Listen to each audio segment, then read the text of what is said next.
Very good, friends. All right. Yeah, we're up and okay. Whew.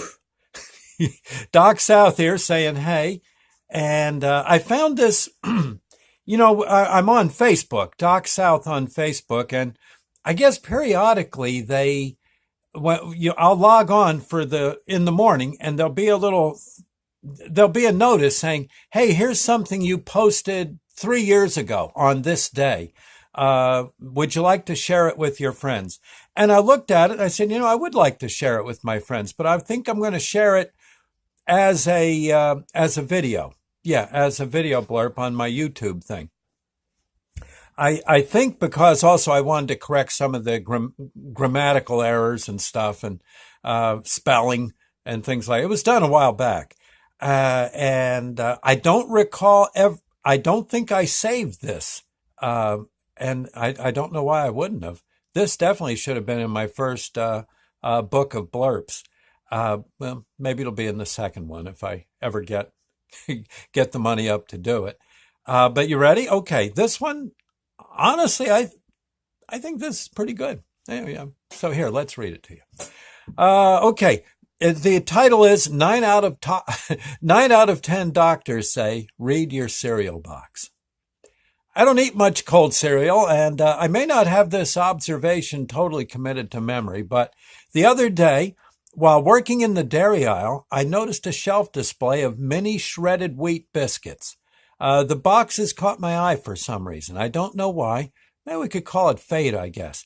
Now, we're not talking the shredded wheats that are yeah. These were more like the little mini wheats. Right, okay. And they weren't frosted. Okay. I remember how my mom and I used to lightly butter the larger shredded wheat biscuits. Then we'd toast them and salt them a little. We'd then put them in a bowl with milk for our breakfast. Again, they were hot after they'd been in the broiler with the butter and stuff. I always thought it was a very tasty treat. They tasted almost like buttered popcorn. Somehow, only wheatier. Yes. Somehow the coolness of the milk combined nicely in the mouth, too. Funny, but it was my first shot at being a gourmet. If nothing else, the biscuits sure beat all heck out of scrambled eggs. Oh, still don't like scrambled eggs. But okay, so I had a second or two and picked up the cereal box to check it out. There was the usual heart-healthy information. It was good to see there was fiber galore encased in each and every small biscuit.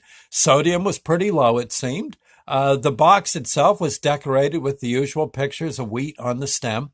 I think I noticed that 9 out of 10 doctors agreed that eating this cereal was a good idea. That's always a good thing to know. I sort of hope I don't ever get that one doctor, though, who thinks eating cereal is bad for you. I mean, there's got to be one out there, right? Gosh, I mean what does he know that we don't? Is he one of those guys who tells you that it's okay to eat globs of lard as you knock down a pint of whiskey and smoke a pack of cigarettes to start your day? I would be really uncomfortable being in the exam room in my underwear as that doctor sat me down and told me that I really had to cut back on eating whole grain cereal and that I should increase my daily intake of cold cuts. It would be just my luck to get that doctor. Then again, I got to say, cold cuts sure do taste great. Maybe if they had more fiber, huh? Yeah. Well, here's the thing I noticed on the back of the box. I hope this is a trend starting in our world. There were health tips on the back of the box. It was the usual good advice, telling us to exercise, sleep more, and take some time to relax. It was all good common sense stuff. But here's the real kicker. I was so tickled to read it. The people at the cereal company also saw fit to have a section devoted to living a happier life. They're really great tips.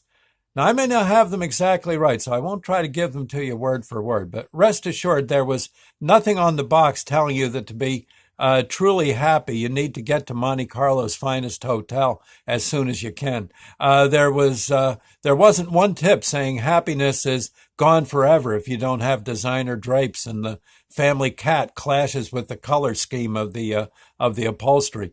I didn't see one tip that said nirvana will be yours when you possessed at least 10% of your body weight in precious metal bars. No, there was nothing like that.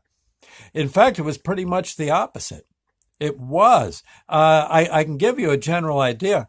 The section suggested things like taking time to do something nice for a friend who is having a difficult time at the moment. It suggested like bringing over a nice meal or spending time with them watching TV or playing a game of cards. I think one tip was to pick a section of sidewalk and pick up the litter.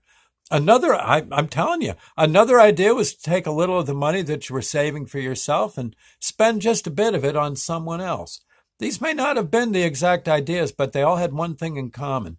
The idea was to go out of your way and give a bit of your time to making someone else happy. Makes sense to me. In this world of me first and me only, in this time of scandals and deceit, with the four horsemen of the apocalypse breaking out of their smoldering stable, I thought the cereal company was doing the right thing. I may just get me a box of that cereal and read it all over as I munch away. Huh? Yeah. Anyway, I thought you'd like that. Okay. Well, that's it for now. I'm going to, see if I can post another blurb today, and we'll catch you later. Thank you, friends. Bye now.